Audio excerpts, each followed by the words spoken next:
Over 250 members of the U.S. Congress are demanding the Federal Reserve opens its books to show where it's spending people's tax dollars. But America's money machine says a transparent policy will destabilize the economy. We can now get more on this live from Washington, D.C. and Ilana Minkovsky, who joins us live. Good evening to you, Ilana. Over to you. Thanks. Well, yes, the Federal Reserve is one of the most powerful, and many say the most secretive entities in the U.S. And right now, believe it or not, Ben Bernanke, the chairman of the Federal Reserve, is asking for even more power to be granted to it. So Americans are responding with demands for an audit. A poll is showing that 3 out of 4 Americans are asking for one, and currently there is a law trying to be passed in the House of Representatives. It's something that Congressman Ron Paul has long been supporting, and finally he's got all Republican members of the House of Representatives on his side, and more than 100 Democrats. Now, here to discuss this further with me is new congressional candidate from New Mexico, Adam Kokesh. Thank you for joining us today. Thanks for having me. Now, the Federal Reserve is this secretive entity that I feel like a lot of people probably don't even really understand how it works. Can you give us some of the details? Well, I got to be honest, I don't even completely understand how it works, and that's why we're so excited to have H.R. 1207 in the House with the kind of support that it has now to get an audit of the Fed. It's up to 282 co-sponsors in the House, and the equivalent bill in the Senate, S604, put up by Senator Bernie Sanders, has about 20 co-sponsors. It's really exciting to see this kind of momentum is building now. Finally, after almost 100 years of the Federal Reserve being in control of the money supply in the United States. Now, just to give you a sense of the history and the implication of the Federal Reserve, from 1800, what you could buy for $1 in 1800 would cost you 58 cents in 1913. This is a natural system in a relatively natural economy where it encourages savings and productions. These were great things that contributed to America's economic strength at the time.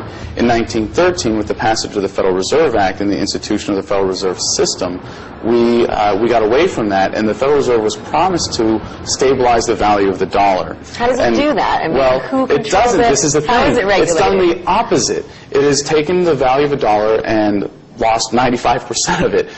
What you could buy for $1 in 1913 will cost you $20 today. We assume that inflation now, it's because it's become something that we've all known for our entire lifetimes under a fiat currency system as a given, and it's not. We don't have to have a system that's like this. In fact, our Constitution specifically gives Congress the power to create money and coin money out of gold and silver, have it backed by honest commodities, and therefore not subject to the whims of people that can now create money out of thin air. They're creating money without creating any wealth associated with it. So what they're doing is creating claims to money.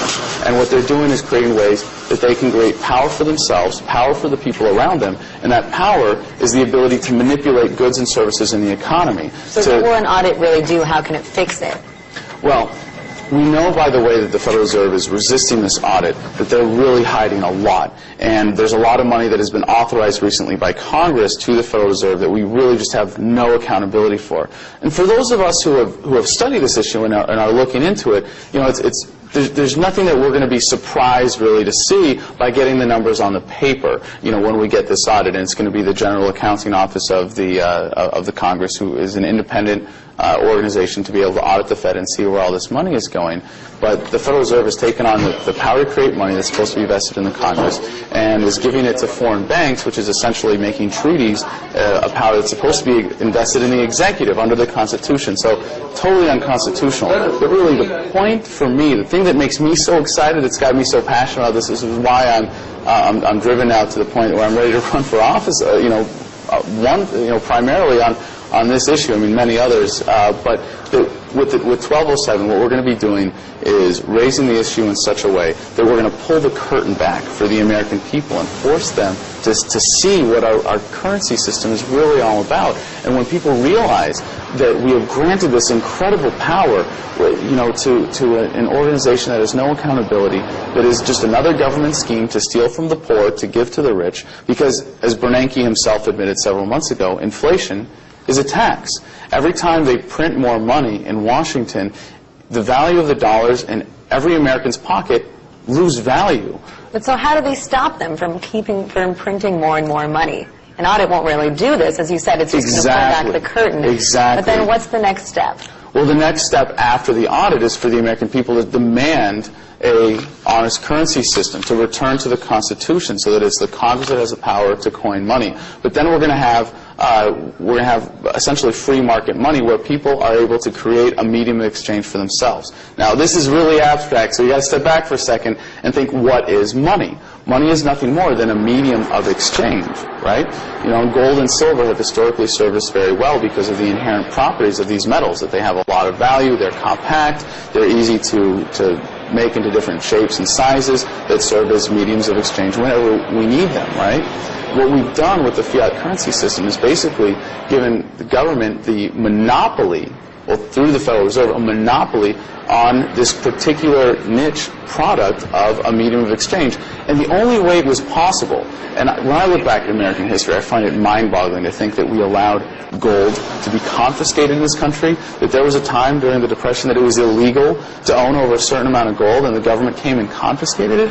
I mean, isn't this supposed to be a free country? This is mind-boggling. That's what they say, yes. Can I ask you, now changing the subject real quickly, speaking of money, you are now running for Congress, and on your pamphlet it says that you won't be accepting the typical salary of a congressman. Can you explain a little bit about that? Yes, I've done the equivalent of taking a political vow of poverty, and on average, congressional members of Congress make about $170,000 a year. There's a standard salary there, and I've pledged that if elected, I will not accept that salary, but only the national average income. Imagine what a game changer that would be if everybody here that's supposed to be representing us on Capitol Hill was making the average American income. So the way it's actually going to work, because I would never give that money back to the federal government. Can you let our viewers know? It's between $40,000 and $50,000. So for coming from an activist, it would still be a significant pay raise for me. But what I intend to do is take the entire paycheck and prorate everyone to the current national average income and donate the balance to a charity that serves the people of my district, and allow them to choose by online poll which charity they want it to go to. Well, that is very commendable. I hope you'll still be able to afford your suits when you're walking in the halls of Congress. Thank you so much for joining us. Back to you, Moscow, with... That was Adam Kokesh. All right, thanks very much indeed for bringing us more on the Federal Reserve debate.